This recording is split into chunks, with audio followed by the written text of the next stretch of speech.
আসসালামু আলাইকুম, ফয়সাল সাকিব বলছি সুনামগঞ্জ টাঙ্গুয়ার হাওর থেকে। নিসর্গের এক অতুল সৌন্দর্যের নাম টাঙ্গুয়ার হাওর।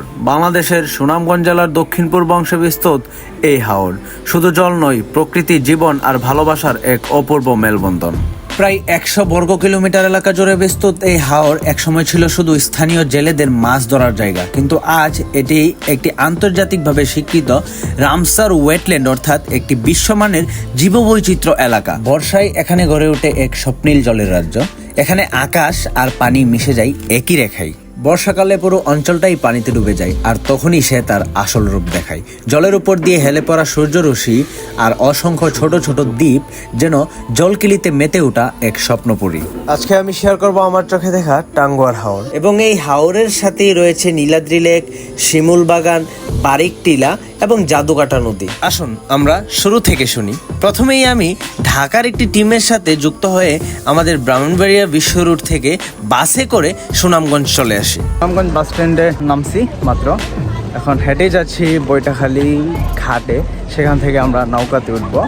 এই হচ্ছে আমাদের হাউস বোট হাওরকুঞ্জ, যা পূর্ব থেকেই বুকিং দেওয়া ছিল। আমরা জাস্ট এসে চেক ইন করে নিচ্ছি। মাশাআল্লাহ, খুবই সুন্দর। এটা হচ্ছে আমাদের হাউস বোট, যে হাউস বোটে করে আমরা টাঙ্গুয়ার হাওর পর্যন্ত ঘুরবো। আমরা অনেক লেট করে ফেলছি, আমাদের আরও আগে আসা উচিত ছিল।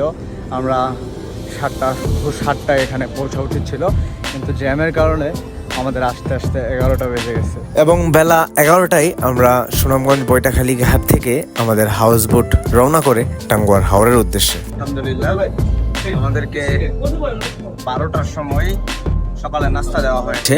নাস্তার গুণগত মান খুব ভালো ছিল, খিচুড়ি দেওয়া হয়েছিল, আলহামদুলিল্লাহ বেশ সুস্বাদু ছিল, প্রশংসা করতেই হবে।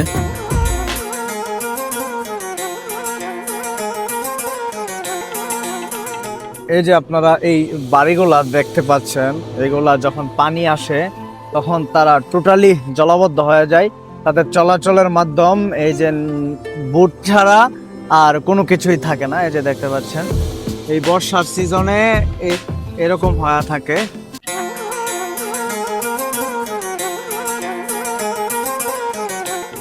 পয়েন্টে চলে আসছি, এটা হচ্ছে টাঙ্গুয়ার হাওর। এই যে আশেপাশে দেখতে পাচ্ছেন অনেকগুলো বোট রয়েছে, সবাই আসছে পর্যটকরা। আমরা চলে আসছি এখানে, ইনশাল্লাহ আমরা হাওরের পানিতে শাওয়ার নেব।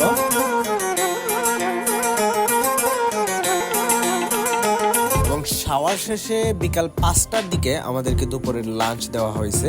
মাশাআল্লাহ খুব সুন্দর ছিল, এত সুন্দর এনভায়রনমেন্টে এত সুস্বাদু খানা, খুব ভালো ছিল। এন্ড খাওয়া দাওয়া শেষে আমাদের গন্তব্য নীলাদ্রি লেকের ওই দিকে। আমরা টেকের ঘাটে আমাদের বোট নোঙ্গর করব এবং ওইখানেই রাত্রি যাপন করব। সুপ্রিয় দর্শক, আমরা এখন নীলাদ্রি লেকে চলে আসছি। এই যে অসংখ্য বোট এখানে উপস্থিত রয়েছে, এগুলো আজকে রাত্রে এখানে স্টে করবে। আনফরচুনেটলি আমাদের লেট হয়ে যাওয়ার কারণে নীলাদ্রি লেকের সুন্দর ভিউটা আমরা উপভোগ করতে পারি নাই, সন্ধ্যা হয়ে গিয়েছিল। বাট পূর্বের কিছু ড্রোন শট আমার কাছে ছিল, অ্যাটাচ করে দিচ্ছি আপনাদের জন্য।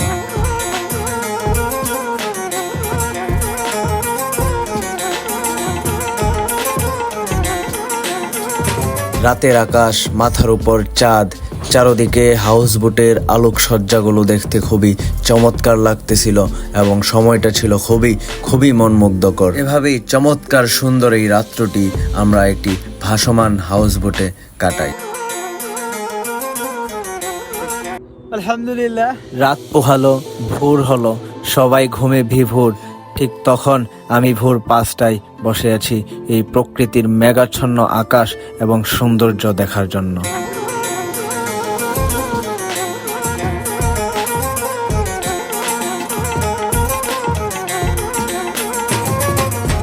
আমরা টেকের ঘাট রাত্রি যাপন করেছি এবং ভোর হয়েছে এখন।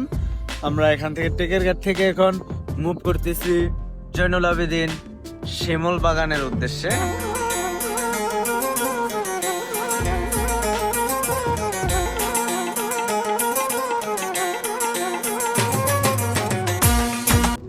প্রিয় দর্শক, আমরা এখন শিমুল বাগানে প্রবেশ করতেছি।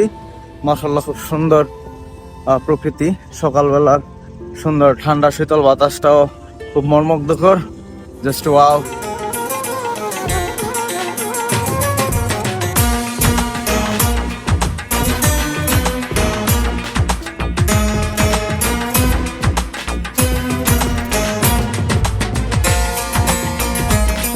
আলহামদুলিল্লাহ বৃষ্টি নেমে যাচ্ছে শিমুল বাগানে, খুব ভালো লাগতেছে। ওয়াও,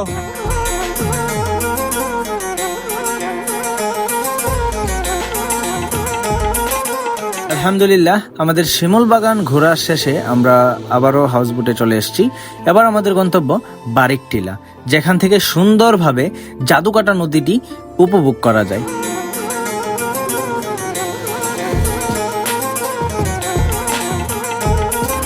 আলহামদুলিল্লাহ আমরা বাইক নিয়েছি, বাইক করে বারিকটা টিলায় যাচ্ছি এবং মিনি সুইজারল্যান্ড নামক একটি স্থান আছে যেটা সুইজারল্যান্ডের ভিউ পাওয়া যায়। যাচ্ছি পাহাড়ে চড়াই।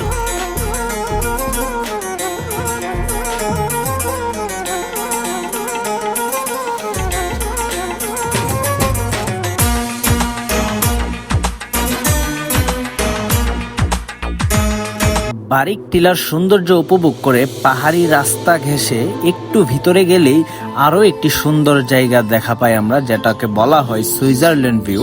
এই পাহাড়ের চূড়া থেকে নিচটা খুব সুন্দর লাগে এবং খুব চমৎকার দেখায়। প্রিয় দর্শক, আমরা এখন আছি জাদুকাটা নদীতে। মাশাআল্লাহ, দেখতে পাচ্ছেন সুন্দর স্বচ্ছ পানি এবং এই যে দেখতে পাচ্ছেন সাদা অংশটা, এটা হচ্ছে শাহ আরিফিন রহমতুল্লাহি আলাইয়ের মাজার শরীফ, যিনি ছিলেন 360 আউলিয়ার অন্যতম সদস্য এবং তরফ বিজেতা 12 আউলিয়ার একজন অন্যতম আউলিয়া।